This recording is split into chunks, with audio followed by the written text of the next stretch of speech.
Chapter 5. Jacob's Vision of the Ladder.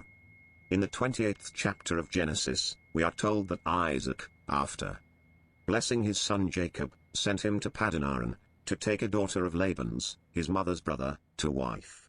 Jacob, obeying his father, went out from Beersheba, where he dwelt, and went towards Haran. And he lighted upon a certain place, and tarried there all night, because the sun was set. And he took of the stones of the place, and put them for his pillow, and lay down in that place to sleep. And he dreamed, and behold, a ladder set upon the earth, and the top of it reached to heaven. And he beheld the angels of God ascending and descending on it. And, behold, the Lord stood above it, and said, I am the Lord God of Abraham thy father, and the God of Isaac. The land whereon thou liest, to thee will I give it, and to thy seed. And Jacob awoke out of his sleep, and he said, Surely the Lord is in this place, and I know it not. And he was afraid, and said, See how dreadful is this place, this is none other than the house of God, and this is the gate of heaven. And Jacob rose up early in the morning, and took the stone that Laban had put for his pillow, and set it up for a pillar, and poured oil upon the top of it. And he called the name of that place Beth-el. The doctrine of metempsychosis has evidently something to do with this legend. It means, in the theological acceptation of the term, the supposed transition of the soul after death, into another substance or body than that which it occupied before. The belief in such a transition was common to the most civilized, and the most uncivilized, nations of the earth. It was believed in, and taught by, the Brahminical Hindus, the Buddhists, the natives of Egypt, several philosophers of ancient Greece, the ancient Druids, the natives of Madagascar, several tribes of Africa and North America, the ancient Mexicans, and by some Jewish and Christian sects. It deserves notice, that in both of these religions, i.e., Jewish and Christian, it found adherents as well in ancient as in modern times. Among the Jews, the doctrine of transmigration, the Gilgan Shamoth, was taught in the mystical system of the Kabbalah. All the souls, the spiritual code of this system says, are subject to the trials of transmigration, and men do not know which are the ways of the Most High in their regard. The principle, in short, of the Kabbalah, is the same as that of Brahmanism. On the ground of this doctrine, which was shared in by rabbis of the highest renown, it was held, for instance, that the soul of Adam migrated into David, and will come in the Messiah, that the soul of Japhet is the same as that of Simeon, and the soul of Terah, migrated into Job. Of all these transmigrations, biblical instances are adduced according to their mode of interpretation, in the writings of Rabbi Manasseh ben Israel, Rabbi Naphtali, Rabbi Meir ben Gabbai, Rabbi Reuben, in the Jalkut Kardash, and other works of a similar character. The doctrine is thus described by Ovid, in the language of Dryden. What feels the body when the soul expires? By time corrupted, or consumed by fires. Nor dies the spirit, but new life repeats into other forms, and only changes seats. Even I, who these mysterious truths declare, was once Ephesus in the Trojan War. My name and lineage I remember well, and how in fight by Spartan's king I fell. In Argive Juno's fane I late beheld. My buckler hung on high, and own my former shield. Then death, so called, is but old matter dressed in some new figure, and a varied vest. Thus all things are but altered, nothing dies. And here and there the unbodied spirit flies. The Jews undoubtedly learned this doctrine after they had been subdued by, and become acquainted with other nations, and the writer of this story, whoever he may have been, was evidently endeavoring to strengthen the belief in this doctrine, he being an advocate of it, by inventing this story, and making Jacob a witness to the truth of it. Jacob would have been looked upon at the time the story was written, i.e., after the Babylonian captivity, as of great authority. We know that several writers of portions of the Old Testament have written for similar purposes. As an illustration, we may mention the Book of Esther. This book was written for the purpose of explaining the origin of the festival of Purim, and to encourage the Israelites to adopt it. The writer, who was an advocate of the feast, lived long after the Babylonish captivity, and is quite unknown. The writer of the 17th chapter of Matthew has made Jesus a teacher of the doctrine of transmigration. The Lord had promised that he would send Elijah, Elias, the prophet, before the coming of the great and dreadful day of the Lord, and Jesus is made to say that he had already come, or, that his soul had transmigrated unto the body of John the Baptist, and they knew it not. And in Mark 8:27, we are told that Jesus asked his disciples, saying unto them, Whom do men say that I am? Whereupon they answer, Some say Elias, and others, one of the prophets, or, in other words, that the soul of Elias, or one of the prophets, had transmigrated into the body of Jesus.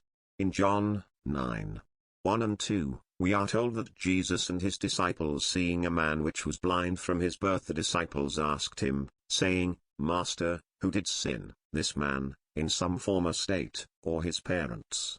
Being born blind, how else could he sin, unless in some former state? These passages result from the fact, which we have already noticed, that some of the Jewish and Christian sects believed in the doctrine of metempsychosis. According to some Jewish authors, Adam was reproduced in Noah, Elijah, and other Bible celebrities. The Reverend Mr. Eber says, Adam, and Enoch, and Noah, might in outward appearance be different men, but they were really the self-same divine persons who had been promised as the seed of the woman, successively animating various human bodies. We have stated as our belief that the vision which the writer of the 28th chapter of Genesis has made Jacob to witness, was intended to strengthen the belief in the doctrine of the metempsychosis, that he was simply seeing the souls of men ascending and descending from heaven on a ladder, during their transmigrations. We will now give our reasons for thinking so. The learned Thomas Morris tells us that, the Indians had, in remote ages, in their system of theology, the sidereal ladder of 7 gates, which described, in a symbolical manner, the ascending and descending of the souls of men.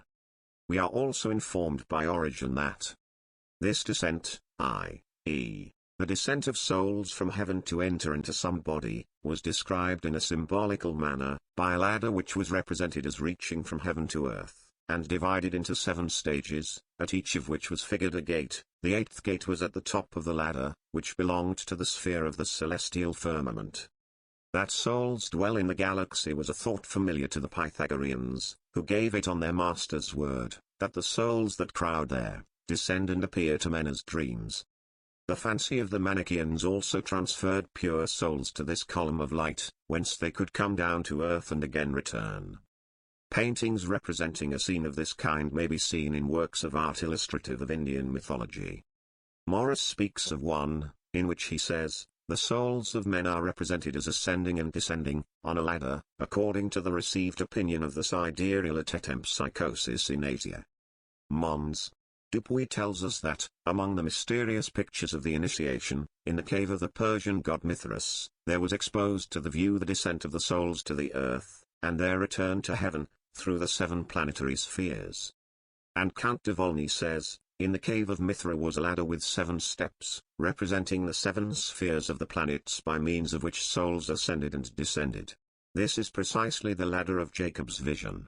There is in the Royal Library, of France, a superb volume of pictures of the Indian gods, in which the ladder is represented with the souls of men ascending it. In several of the Egyptian sculptures also, the transmigration of souls is represented by the ascending and descending of souls from heaven to earth, on a flight of steps, and, as the souls of kicked men were supposed to enter pigs and other animals, therefore pigs, monkeys, etc., are to be seen on the steps, descending from heaven.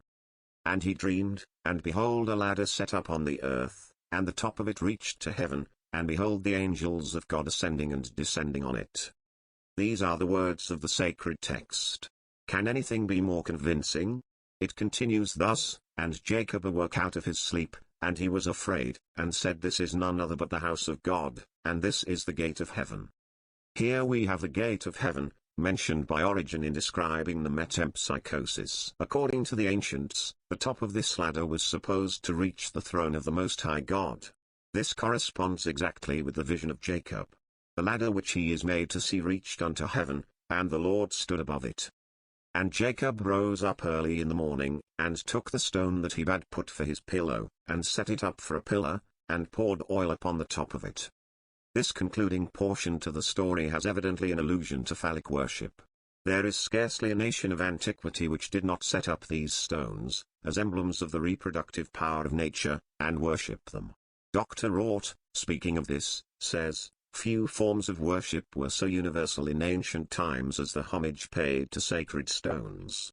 In the history of the religion of even the most civilized peoples, such as the Greeks, Romans, Hindus, Arabs, and Germans, we find traces of this form of worship. The ancient Druids of Britain also worshipped sacred stones, which were set up on end." Pausanias, an eminent Greek historian, says, "The Hermiac statue, which they venerate in Selene above other symbols, is an erect phallus on a pedestal." This was nothing more than a smooth, oblong stone, set erect on a flat one. The learned Dr. Ginsburg, in his Life of Levita, alludes to the ancient mode of worship offered to the heathen deity Hermes, or Mercury.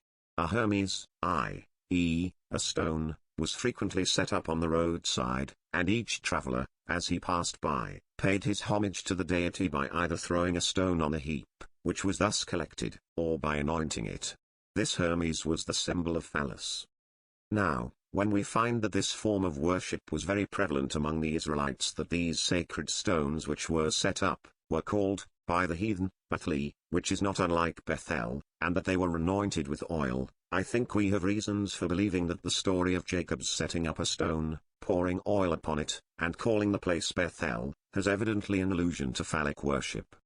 The male and female powers of nature were denoted respectively by an upright and an oval emblem, and the conjunction of the two furnished at once the altar and the Asherah, or grove, against which the Hebrew prophets lifted up their voices in earnest protest. In the kingdoms, both of Judah and Israel, the rites connected with these emblems assumed their most corrupting form. Even in the temple itself, stood the Asherah, or the upright emblem, on the circular altar of Baal Peor, the priapos of the Jews, thus reproducing the linga and yoni of the Hindu. For this symbol, the women wove hangings, as the Athenian maidens embroidered the sacred peplos for the ship presented to Athene, at the great Dionysiac festival. This Asherah, which, in the authorized English version of the Old Testament is translated grove, was, in fact, a pole, or stem of a tree. It is reproduced in our modern maypole, around which maidens dance, as maidens did of yore.